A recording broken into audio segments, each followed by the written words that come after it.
নমস্কার বন্ধুরা, সবাই কেমন আছেন? আশা করছি সবাই খুব ভালো আছেন। তো আজকে আমি রান্না করব চিলি পনির। তার জন্য এখানে নিয়ে নিয়েছি পনির, নিয়ে নিয়েছি কর্নফ্লাওয়ার, সামান্য রুল ময়দা, লবণ, হলুদ। এদিকে নিয়ে নিয়েছি সয়া সস, চিলি সস। আর এদিকে নিয়ে নিয়েছি সাদা তেল, নিয়ে নিয়েছি আদা বাটা, টমেটো সস, ক্যাপসিকাম আর সামান্য কাঁচা লঙ্কা কুচোনো।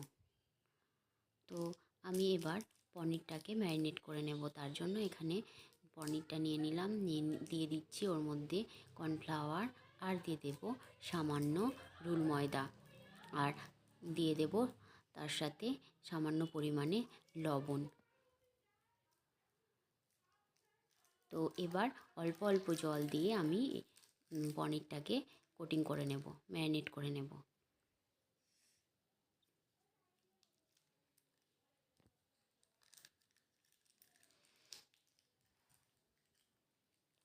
তো এখানে আমি সামান্য পরিমাণে আমি লাল লঙ্কার গুঁড়ো অ্যাড করব, একদম সামান্য ঝালের জন্য। তো এখানে দিয়ে দিলাম 1/2 চামচ পরিমাণ লাল লঙ্কার গুঁড়ো। তো ভালোভাবে ম্যারিনেট করে নিয়েছি। এটাকে আমি রেখে দেবো 15 মিনিট, 10 থেকে 15 মিনিট। তো 10 থেকে 15 মিনিট আমার হয়ে গেছে।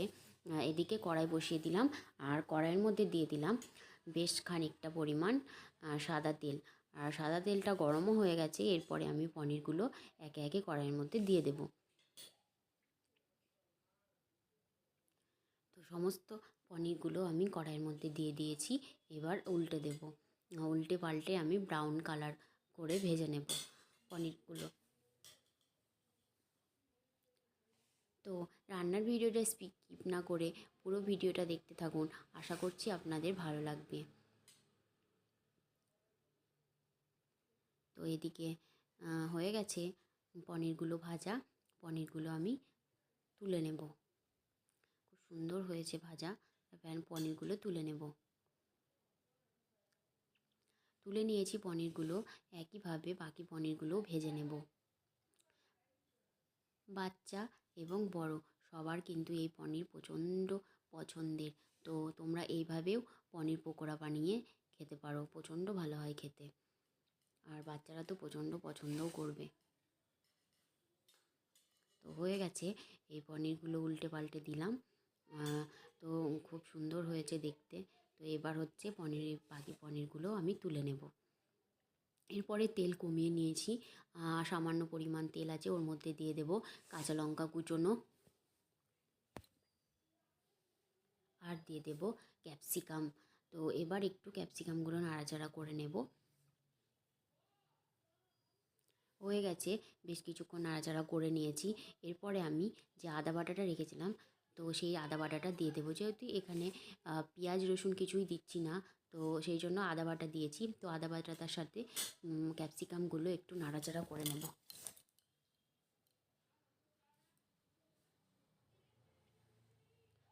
এরপর দিয়ে দেব পরিমাণ মতো লবণ। লবণটা দেওয়ার পর আবারও নাড়াচাড়া করে নেব।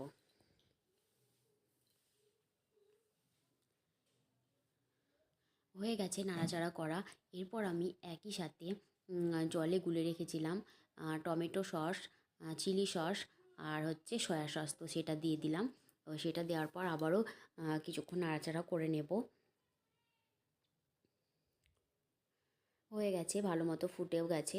তো এবার হচ্ছে বাটির মধ্যে আমি কর্নফ্লাওয়ার গুলে নিয়েছি 3 চামচ মতো। তো এর মধ্যে কর্নফ্লাওয়ারটা দিয়ে দিলাম। দিয়ে দেওয়ার পরে একটু নাড়াচাড়া করে নেব। আর এর মধ্যে আমি জল অ্যাড করে দেব, সামান্য পরিমাণ জল অ্যাড করে দিয়েছি। তো এবার নাড়াচাড়া করে নিয়েছি, ফুটতে দেব কিছু সময়।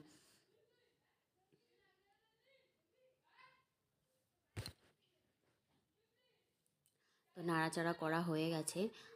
এরপরে হচ্ছে পনিরগুলো যেগুলো ভেজে রেখেছিলাম, সেই পনিরগুলো আমি এর মধ্যে দিয়ে দিলাম। দিয়ে দেওয়ার পরে আবারও নাড়াচাড়া করে নিলাম। তো একটু ফুটতে দেবো, যেহেতু আমি এতটা ঝোল রাখবো না। তো একটু শুকিয়ে নেব, একটু ফুটিয়ে নেব।